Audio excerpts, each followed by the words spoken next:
Paulo Vinícius Coelho, PVC, canal UOL. O número de cruzamentos era o previsto, quer dizer, porque tinha linha de 5 atrás, então a tentativa de fazer, variar os dois lados, tentar abrir a defesa, mas a quantidade de cruzamentos era prevista e a bola parada não está entrando, né? Desde o jogo contra o Senegal, que não tem um gol de jogada ensaiada de bola parada, tem gol de pênalti, mas não tem de bola parada. Que para um jogo desse tipo é possível ser repertório. Está faltando? Bom, a primeira parte era tentar de ter superioridade no meio campo con los cuatro e buscar jogo entre líneas e filtrar pase para os delanteros na frente. No salió porque eles estaban muito fechados dentro del campo e mudamos no intervalo para meter máis cruzamento para entrar máis. Temos que tirar mellor o córner porque temos estrutura para golpear e temos que melhorar o tiro. Mister Márcio Bernardes, da resenha Bambambam. É evidente, para até contestar algumas opiniões, que a imprensa, antes de trabalhar, torce muito pelo Brasil. E hoje ficou comprovado o quanto todos nós sofremos muito na tribuna de imprensa. E quando chegamos aqui na sala de imprensa, foi um alívio.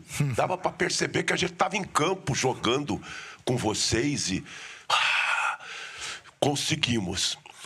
Isso também se nota em muitos momentos do time, quando tem adversidade no jogo. Os jogadores não conseguem reagir psicologicamente bem aos toques, aos passes, às marcações.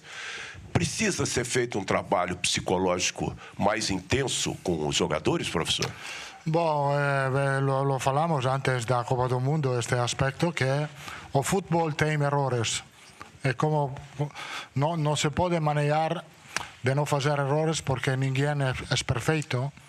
Podemos manejar como salir da error, que é pensar, mirar adelante. É o que o equipe fez muito bem na segunda parte.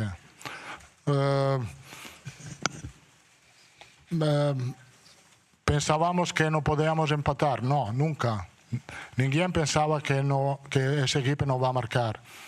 Focalizamos bem, sobretudo na segunda parte, a vigilância para evitar transição que podiam complicar o jogo. Sì, ovviamente l'aspetto psicologico è importante. Il sofrimento è normale, non è nada nuovo, soprattutto nel football moderno. Il sofrimento è normale, come è normale l'alivio. Però io sempre tento lembrar che a veces eu tenho que estar aqui, depois uma derrota é aún mais complicado. Ancelotti, aqui na sua frente, o Wellington Campos, da Rádio Itatiaia. Até em cima disso, você sofreu mais do que a gente? Não, eu menos que a gente. Porque estava confiante, porque o equipo estava jogando, não é que o equipo jogou bem até o primeiro minuto, depois encontramos dificuldade para a força do rival, que é uma equipe muito respeitável, muito bem organizado, muito perigoso, com jogadores fortes em los duelos a nível físico.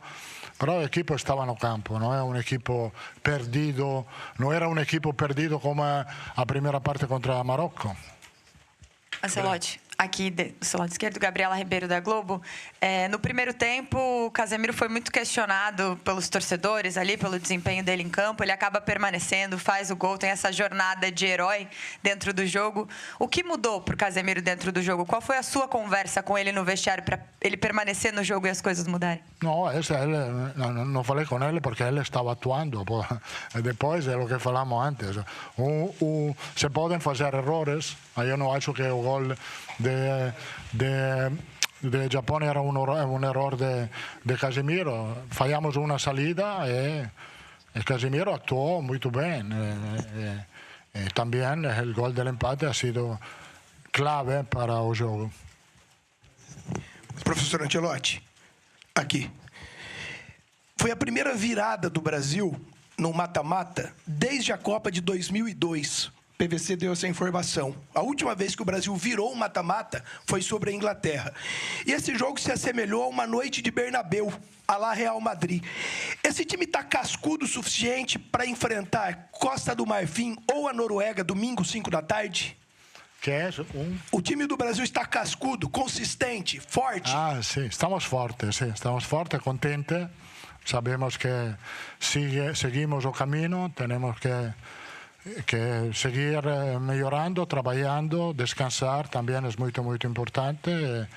A ver quién va a ser el próximo rival. Se puede marcar al último minuto, se puede. También en la prórroga se puede marcar. Estamos ya pensando que podía pasar la prórroga. Pero el equipo también estaba preparado para la prórroga, para jugar a prórroga. Aqui, por favor. O que não aconteceu conforme o planejamento ideal do senhor no jogo, que obrigou a tirar o plano B, o plano C e fazer mudanças, e que o senhor entende que precisa observar mais atentamente para o próximo jogo? No, yo acho que el planeamiento de la primera parte, que era filtrar más pase por dentro, no salió bien por la calidad defensiva del equipo rival, de Japón. E depois mudamos para tentar meter mais força na área, cruzando um pouco mais. Boa tarde, Marcos Guedes, da Folha de São Paulo. Após as substituições no intervalo, o time melhorou, buscou um empate. Estava em um bom momento, mesmo assim você resolveu fazer mais uma substituição, apostando no Martinelli. Por que você resolveu apostar no Martinelli naquele momento? O que você esperava dele e o que você viu dele em campo? Acabou decidindo. Era sobretudo para meter um pouco de frescura no campo, porque Martinelli tem muita intensidade, é um cambio muito importante, porque quando entra sempre está a tope e ajudou a equipe, a parte marcando gol, mas nessa parte la posición de él permitió jugar un poco más abierto a Vini, que fue muy peligroso. You, please. Hello, from Norwegian media. As you said, you might face Norway in the next round. What do you think, and why do you think that Norway is the only opponent in the history of Brazilian football? A Noruega é o único adversário na história do país que o Brasil nunca venceu. Por que você acha que é desse jeito? A gente vai ter que esperar para ver o que vai acontecer. A gente tem bastante respeito por todos os adversários. A gente está falando da Noruega, mas pode ser um desrespeito em relação à Costa do Marfim. Então vamos esperar e ver. Mas a gente respeita todos os adversários e todos os jogadores. Back, por favor. Here. Sorry. Here, two fronts before. Thank you. Yeah. Senhor Ancelotti, Alexandre Pretzel da Bandeirantes, o senhor é um grande conquistador de títulos e o senhor chegou a dizer que no Brasil só se aceita quando se ganha a Copa do Mundo. Então eu queria saber do senhor, passando dessa primeira fase de mata, como o senhor disse, o futebol que o Brasil está apresentando, ele é suficiente para atingir esse objetivo que o senhor determinou? Bom, suficiente, nunca temos que estar contentes de lo que estamos fazendo. Estamos fazendo bem. Pero cuando tú estás haciendo bien, para mejorar no puedes estar contente. Entonces no estamos contentos porque queremos mejorar, porque queremos jugar a un nivel más alto. También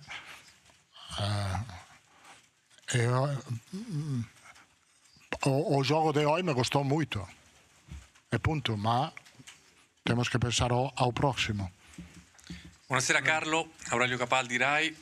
Volevo chiederti se alla fine è stato ancora più difficile di quanto pensavi e cosa hai detto all'intervallo.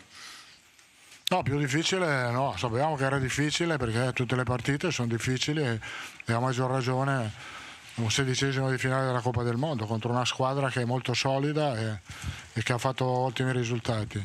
Nell'intervallo ho detto di avere pazienza perché il gol lo facevamo, prima o poi il gol si faceva. Lo importante era mantenere l'equilibrio per non complicare la partita e la squadra devo dire che ha fatto molto bene e non ha avuto neanche fretta di vincerla sta partita perché giocando così si poteva vincere anche nei supplementari e non cambiava niente. A pergunta foi se o jogo tinha sido um pouquinho mais difícil do que ele imaginava. Ele falou, não, a gente respeita todos os adversários, sabe que o adversário é complexo. Porque a sua vitória foi a vitória da raça e teve muita influência. E aí ele falou um pouquinho de que estava gostando do jeito que o time estava jogando. As mudanças que o senhor processou levou o Brasil à grande conquista. E o senhor deu ao Brasil aquela garra que todos nós queremos. O senhor viveu ali naqueles últimos instantes, eu, por exemplo, está com a cabeça já pensando na prorrogação. O senhor chegou a pensar na prorrogação, que o senhor segurou o Neymar e segurou o Danilo, se eu vou utilizá-los na prorrogação, o senhor chegou a pensar isso ou é mera curiosidade? Sí, estábamos pensando. No, antes de quiero agradecer a você, mas sé perfectamente que as vitórias são dos jogadores e as derrotas são só dos treinadores.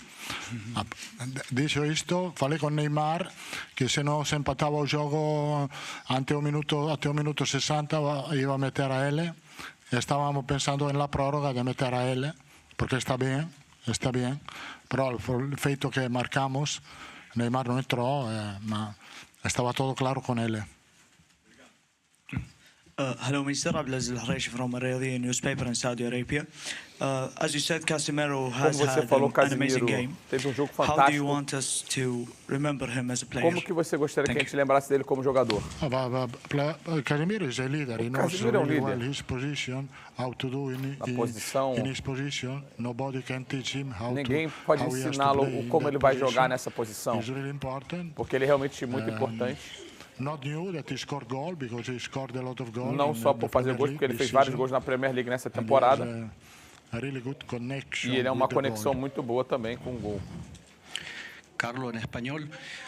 Em espanhol. A entrada do Endrick por Lucas Paquetá no segundo tempo te deu um pouquinho mais de profundidade. Foi forçado um pouquinho pela lesão, mas foi mais tático. No fim, acabou que também deu resultados. Você acha que pode começar assim o Brasil no próximo jogo? Sim, podemos começar assim, dessa forma. A gente sabe que talvez a gente tenha que botar um pouco mais de força na área, porque a partida a gente tinha que recuperar e o Endrick poderia meter essa força e essa presença na área. Ele fez um jogo muito bom. Porque estava intenso e era perigoso. Ancelotti aqui do seu lado direito. Aqui, Raí Monteiro, Jovem Pan. Queria te ouvir um pouco sobre o Bruno Guimarães. De novo, ele fez um grande jogo, é um dos melhores jogadores do Brasil na Copa até aqui. Contribuição defensiva, ofensiva, mais um passe para gol. Está vivendo um excepcional momento e teve um salto de qualidade desde que você chegou ao comando da seleção. Queria que falasse um pouco sobre o momento dele, por favor. Obrigado. Bruno é um jogador muito importante, muito contínuo no jogo, sempre tem muita boa presença a nível defensivo, a nível ofensivo. Fez uma fantástica assistência para o gol. Estou muito feliz porque também Bruno tem coração muito grande. Okay, that's it. Thank you. Obrigado. E aí, galera, é isso. Essa foi a coletiva completa do Ancelotti depois dessa virada histórica contra o Japão. E olha, teve emoção, teve revelação, teve dado histórico. Vou comentar com vocês os pontos que mais me marcaram. O primeiro ponto, e talvez o mais revelador de toda a coletiva, foi quando o Ancelotti contou que tinha um plano combinado com o Neymar. Ele disse que avisou o camisa 10 que se o time não empatasse até o minuto 60, ele entraria em campo. E mais do que isso, estava pensando nele até para prorrogação, se fosse necessário. Eu achei isso incrível, sabe? Mostra um nível de planejamento e de comunicação direta com o jogador que a gente nem imaginava que existia ali no banco. E teve aquela frase que eu achei muito honesta também. Ele disse que sabe perfeitamente que as vitórias são dos jogadores e as derrotas são só dos treinadores. Isso é uma forma de assumir responsabilidade que eu admiro bastante. Agora, sobre o Casemiro, para mim esse foi um dos momentos mais bonitos da coletiva. O cara foi muito questionado pela torcida no primeiro tempo e termina o jogo como o herói, marcando o gol do empate que foi fundamental para a virada. E o Ancelotti foi categórico defendendo ele. Disse que o gol do Japão não foi erro do Casemiro e ainda elogiou ele como um líder que ninguém pode ensinar a jogar naquela posição. Isso é maturidade de treinador, sabe reconhecer o momento de proteger o seu jogador. E o dado histórico que mais me impressionou foi esse. Essa foi a primeira vez que o Brasil virou um jogo de mata-mata desde a Copa de 2002, quando viramos contra a Inglaterra. Gente, são mais de 20 anos sem viver uma virada dessas numa Copa do Mundo. Isso dá ainda mais peso para essa vitória. Teve também aquele relato emocionante de um jornalista contando o sofrimento que a própria imprensa viveu na tribuna durante o jogo. E o Ancelotti foi sincero, reconhecendo que o sofrimento é normal no futebol moderno, assim como o alívio depois. Eu acho bonito ver esse lado humano sendo reconhecido até numa coletiva de imprensa. Sobre as mudanças táticas, achei interessante a explicação dele sobre por que apostou no Martinelli, mesmo o time já estando em bom momento depois do intervalo. Ele queria trazer frescor e intensidade. E olha, acertou, porque o Martinelli não só marcou o gol da virada, como ainda abriu espaço para o Vinícius jogar mais solto e ser mais perigoso. E para fechar, achei bonito o respeito que ele demonstrou pelos próximos adversários, evitando fazer qualquer comentário desrespeitoso sobre Noruega ou Costa do Marfim antes mesmo de saber quem vai enfrentar. Isso é classe. E mesmo sendo um treinador exigente, que nunca se diz satisfeito porque sempre quer melhorar, ele soltou uma frase simples e sincera que eu adorei. Disse que gostou muito do jogo de hoje. Pequenos elogios assim, vindos de um cara com a carreira dele, têm um peso enorme. No geral, para mim, essa coletiva mostrou um Ancelotti extremamente transparente, revelando detalhes de bastidores que a gente raramente escuta, e ao mesmo tempo protegendo e elogiando seus jogadores no momento certo. Essa vitória parece ter um peso emocional gigante, e ele deixou isso bem claro em cada resposta. E vocês, o que acharam mais surpreendente nessa coletiva? O plano para o Neymar ou a virada do Casemiro? Se vocês gostaram, deixa o like, se inscreve no canal e ativa o sininho. Brasil nas oitavas, rumo ao Hexa!